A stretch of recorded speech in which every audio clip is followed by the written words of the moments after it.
Bora, questão 173 agora, fião, questão 173, ele te deu a resposta no enunciado, beleza? Ele fala lá, a luminância está definida como a razão, lembra? A razão é uma fração, entre a intensidade luminosa, medida em candela, e o quadrado da distância do objeto. Então, ele já te deu a resposta no enunciado, beleza? O quadrado da distância do objeto. Simples assim, não tem nenhum segredo, tá? O cara já te deu a resposta aqui mesmo. Candela por metro quadrado aparece já na alternativa A. Bora para a questão 174 agora, se liga, ele fala que tem 4 jogadores e que cada um estão marcados pelos números de 1 a 4, tá? 1, 2, 3, 4.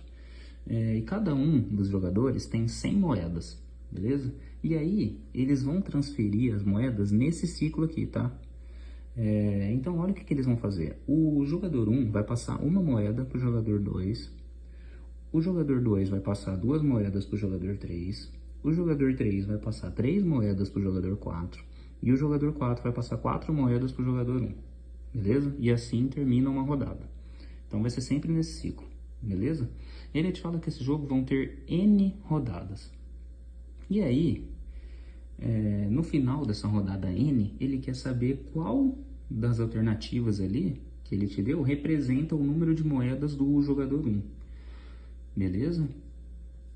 O jovem, se liga. Se o jogador 1 passou uma moeda para o 2 e depois ele recebeu 4 aqui, ele tá com 103. Beleza? Porque se ele perdeu uma aqui e ganhou 4, ele ganhou 3, beleza? Ele tinha 100, então agora ele tá com 103, beleza? E esse é o padrão do jogo. A cada rodada, eles vão ganhar 3. Top? E aí, lembra lá agora da formulinha do termo geral de uma progressão aritmética, né? De uma PA. Que é essa aqui, ó. Vou deixar escrito aqui. É o nosso AN, que é igual ao nosso primeiro termo, que vai somado com n-1 razões, beleza? Essa é a formulinha do termo geral de uma PA. E aí aqui é só você substituir agora. Perceba que o nosso primeiro termo é o 103. Por quê? Porque foi o quanto que ele ficou ao final da primeira rodada, beleza? E perceba o seguinte, o nosso R aqui, a nossa razão da APA é 3, né? Porque ao término de cada rodada ele sempre vai receber 3, beleza? Esse 3 é o fator que vai aumentar de rodada em rodada, beleza? Então, vai ficar nessa carinha aqui, beleza? Tem que lembrar da formulinha da PA, não costuma cair muito, beleza? Progressões no Enem, mas tem que saber a formulinha, tá? É sempre bom saber. E aí quando você fizer aqui a nossa queridíssima distributiva, você vai chegar em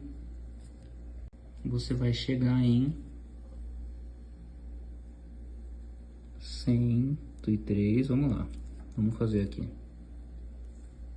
3n. Ó, distributiva aqui, ó, 3 vezes n, 3 vezes menos 1. Menos 3. Beleza? 103 menos 3 dá 100 mais o 3n que já estava ali. Então essa aqui é a nossa respostinha final, que aparece na alternativa D. Questão 175, classicona aqui de análise de gráficos.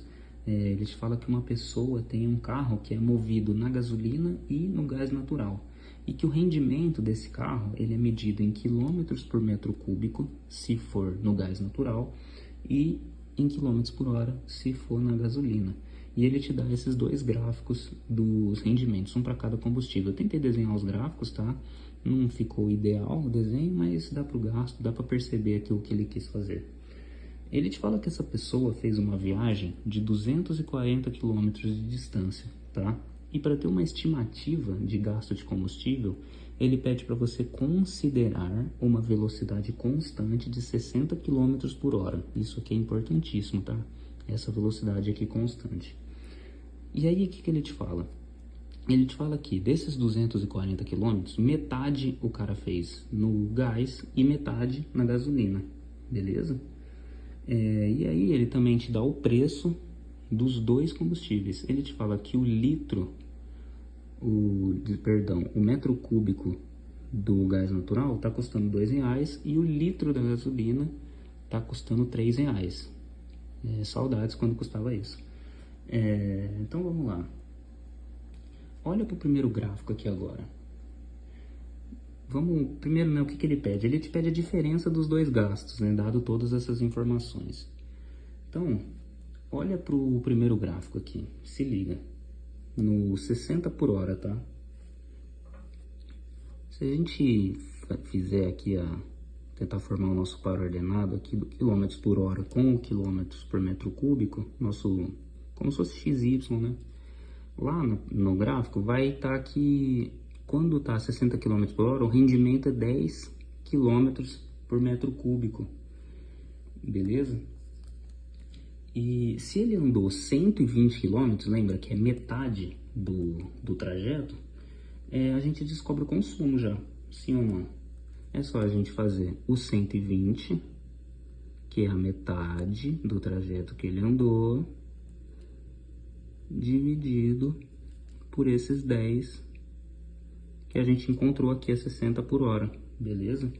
Esses 10 quilômetros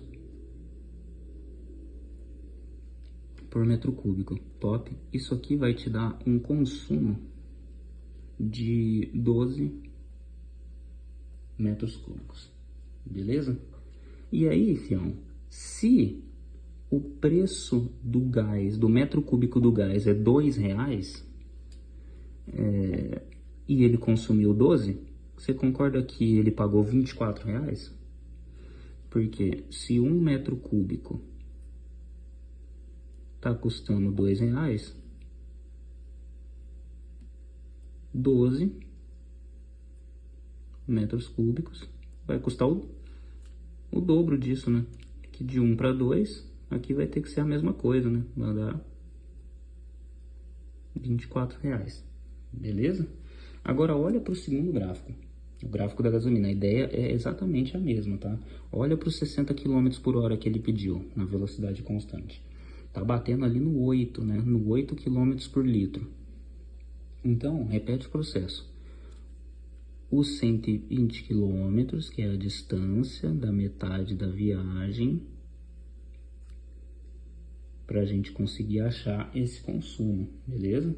Dividido pelos 8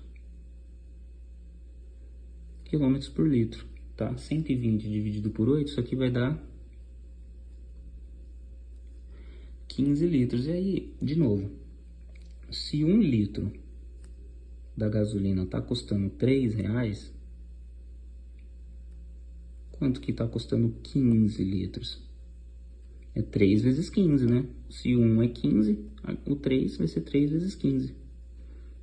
Então, R$45, uma regrinha de 3 aqui, 2 regrinhas de 3 no caso, beleza? E ele te pede a diferença desses gastos, a diferença entre os R$45 com os R$24. Então vamos fazer essa conta aqui, acho que tem espaço. 45 menos 21, beleza? 45 menos 24, desculpa. 45 menos 24. Não sei como que eu coloquei o 21, porque o 21 é o resultado da continha, beleza? E aí eu acabei confundindo os valores. É esse 24 aqui. 45 menos 24, que dá R$21 que apareceu na alternativa D.